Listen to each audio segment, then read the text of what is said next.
हर रोज एक नई कहानी देखने के लिए चैनल को सब्सक्राइब करें और बेल आइकन दबाना ना भूलें।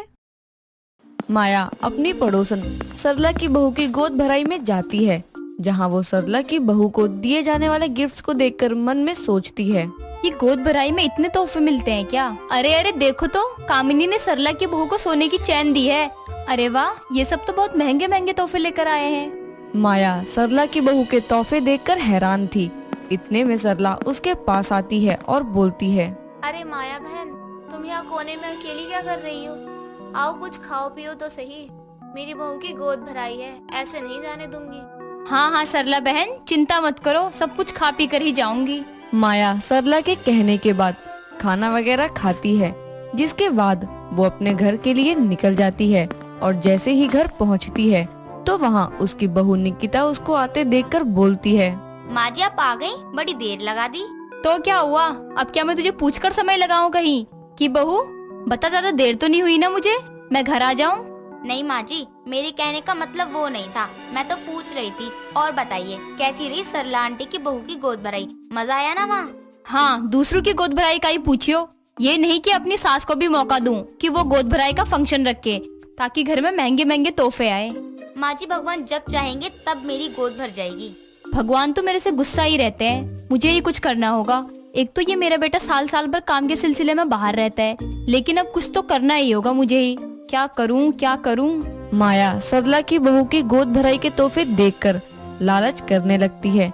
ऐसे ही एक रोज उसका बेटा मयंक अपने किसी काम से वापस अपने शहर आता है, जहां वो अपने घर पर एक रात रुकता है, जिस पर माया अपने बेटे से अकेले में बोलती है, मयंक बेटा, तू आज रात के लिए आया है बस, अब कब आएगा फिर? हाँ माँ, आप देखो बहुत काम है, लगभग 9-10 महीने लग जाएंगे। क्यों, कोई काम था क्या? बता दो, वरना मैं सोने जा रहा हूँ, बहुत थकान हो रही है मुझे। हाँ, थका ही रहता है, कभी जरा काम छोड़कर अपनी गृहस्थी पर भी ध्यान दिया कर। ये तो कुछ करने से रहा, मुझे कोई रास्ता देखना पड़ेगा। मयंक सोने चला जाता है। अगली सुबह वो जब वापस दूसरे शहर के लिए निकलता है तो माया उसको मोहल्ले में बाय करने आती है। उस समय मोहल्ले में कुछ पड़ोसने मौजूद होती हैं, जो मयंक को जाते देखती हैं। ये नजारा देखकर माया खुद से बोलती है, आ गया आइडिया, अब होगी मेरी बहू की गोद भराई। एक हफ्ते बाद माया अपने मोहल्ले में लड्डू बांटती है, ये बताने के लिए कि उसकी बहू माँ बनने वाली है। और फिर घर आकर अपनी बहू से बोलती है, बहू बढ़ गए लड्डू, अब देखियो मैं तेरी गोद भराई की तैयारी करूंगी, सबसे शानदार गोद भराई, ताकि तुझे भी महंगे महंगे तोहफे मिले। माँ जी आपको नहीं लगता जो आप कह रही हैं वो गलत है? अगर मयंक जी को पता चला तो? कौन बताएगा उसे? तू, अगर तूने बताया तो तू जानती है क्या होगा। और मैं बताने से रही, साथ ही अब जब वो घर आएगा तब तक तो सब खत्म ही हो जाएगा। माँ जी अपने लालच में अपने बेटे से धोखा करने से पीछे नहीं हट रही। मैं क्या करूँ, मजबूर हूँ, मुझे ये सब करना ही पड़ा। लगभग 2 महीने का समय गुजरता है और एक शाम माया से मिलने सरला उसके घर आती है, जहाँ निकिता उन दोनों के लिए चाय लेकर आती है। और निकिता को देखकर सरला बोलती है, अरे निकिता बहू, तुमको देखकर तो कोई कह ही नहीं सकता तुम प्रेग्नेंट हो। सही फिट रखा हुआ है तुमने खुद को, वरना 2 महीने में ही पेट देखने को मिल जाता है हल्का फुल्का। लेकिन कोई नहीं, किसी किसी का लेट निकलता है। सरला के मुंह से ये सुनकर माया घूरते हुए निकिता को देखकर अंदर जाने का इशारा करती है, जिसके बाद वो सरला से बोलती है, ये मेरी बहू भी ना है भी तो बड़ी कमजोर, क्या करूँ इसका? कितना बोलती हूँ कुछ खा ले कुछ खा ले, लेकिन नहीं। कोई नहीं माया बहन, चलो अच्छा है, घर में नन्हा मेहमान आएगा तो सबका मन लगा रहेगा।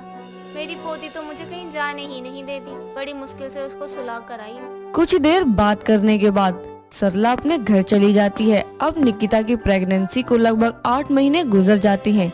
एक सुबह माया अपनी बहू निकिता को लेकर हॉस्पिटल जा रही होती है तो मोहल्ले में खड़ी सरला और कमला माया से बोलती हैं, अरे माया बहन, बहू को चेकअप के लिए लेकर जा रही हो क्या? हाँ बहन, 9वां महीना लगने वाला है, सोचा एक बार डॉक्टर को दिखाऊं कि बच्चा और माँ ठीक तो है ना। हाँ सही कह रही हो माया बहन। और बताओ बहू की गोद भराई कब रख रही हो? बस बहन, कुछ ही दिनों में न्योता आ जाएगा तुम सबको, चिंता मत करो। इस गोद भराई के लिए तो ये सब कर रही है माँ जी। मुझे तो ये सब करते हुए कितनी शर्म आ रही है, लेकिन माँ जी के चेहरे पर शिकन तक नहीं है। इनका लालच इनको किसी दिन ले डूबेगा। माया निकिता के साथ वहाँ से चली जाती है। अब कुछ दिन बाद माया मोहल्ले में हर किसी को अपनी बहू की गोद भराई में आने का न्योता देती है। साथ ही गोद भराई के लिए अपने पूरे घर को बहुत अच्छे से सजवाती है। गोद भराई का दिन आता है, सभी लोग मेहमान आना शुरू करते हैं और माया सबका स्वागत करने के लिए दरवाजे पर खड़ी होती है और सबको अपने साथ साथ गिफ्ट वगैरह लाते देखकर बोलती है, अरे वाह, सबके सब गिफ्ट लेकर आए हैं। आज तो मेरा घर भर जाएगा। इसी पल के लिए तो मैंने 8 महीने का इंतजार किया। अच्छा है मयंक नहीं है, वरना सबका सब खराब हो जाता, क्योंकि इसके लिए वो कभी नहीं मानता। कुछ देर में मोहल्ले के सभी लोग आ जाते हैं। ये सब देखकर सरला बोलती है, माया बहन, मेरे हिसाब से सब आ गए हैं, तो अब शुरू करो गोद भराई। अरे कहाँ सब आए हैं? बच्चे का होने वाला पापा कहाँ है? वो नहीं आया अपनी होने वाली बीबी की गोद भराई में? अरे नहीं, वो क्या है ना, मयंक को कॉल किया था लेकिन उसका फोन लगा नहीं। बाद में उसने खुद कॉल करके कहा कि वो नहीं आ पाएगा काम की वजह से, लेकिन उसका प्यार अपने बच्चे के लिए वो वहीं से भेज देगा। माया के इतना बोलते ही औरतों की भीड़ के पीछे से एक आवाज आती है जो माया और निकिता दोनों को चौंका देती है। लेकिन माँ, मेरे पास तो कोई फोन भी नहीं आया, साथ ही मुझे ये भी नहीं बताया गया कि मेरी बीवी माँ बनने वाली है। माया की आवाज आते ही सब साइड हटते हुए पीछे मुड़ते हैं और सामने मयंक को खड़ा देखकर माया के पसीने छूट जाते हैं और वो बात को संभालने की कोशिश करते हुए बोलती है, अरे मयंक बेटा, तू आ गया, शुक्र है। चलो अच्छा है, गोद भराई में माँ बाप दोनों होना जरूरी होता है। चल तू थका होगा, पहले फ्रेश हो जा।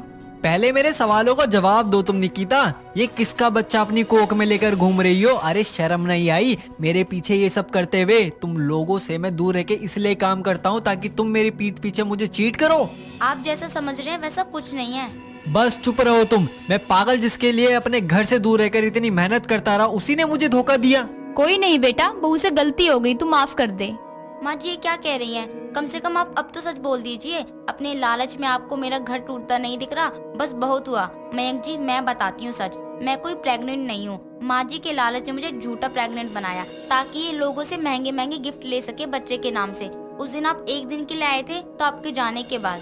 मोहल्ले में मयंक को जाते देखकर माया को एक आइडिया आता है और वो अंदर आकर अपनी बहू से बोलती है, बहू देख, अभी अभी मयंक का काम के लिए निकला है और मोहल्ले की बहुत औरतों ने देखा है, और अब 1 हफ्ते बाद मैं तेरी प्रेगनेंसी के लड्डू बांटूंगी, जिससे सबको पता लग जाएगा कि तू माँ बनने वाली है और ये बच्चा मयंक का ही है, क्योंकि सबने उसको घर से जाते हुए देखा है। माँ जी अब क्या कह रही हैं? मैं प्रेग्नेंट नहीं हूँ, हमारे बीच ऐसा कुछ नहीं हुआ है। वो बहुत थके हुए थे, सो गए थे, तो आप ये सब क्यों करेंगी? पता है मुझे, लेकिन मैं ये सब तेरी झूठी गोद भराई के लिए करूंगी, ताकि सब तुझे गोद भराई पर आकर गिफ्ट दे।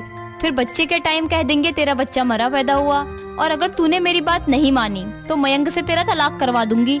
बाकी उसके बाद जब तू सच में प्रेग्नेंट होगी तो तब भी तो तेरी गोद भराई कराऊंगी ना। पर माँ जी ये गलत है। कुछ गलत नहीं है, तू चुपचाप वो कर जो मैंने बोला।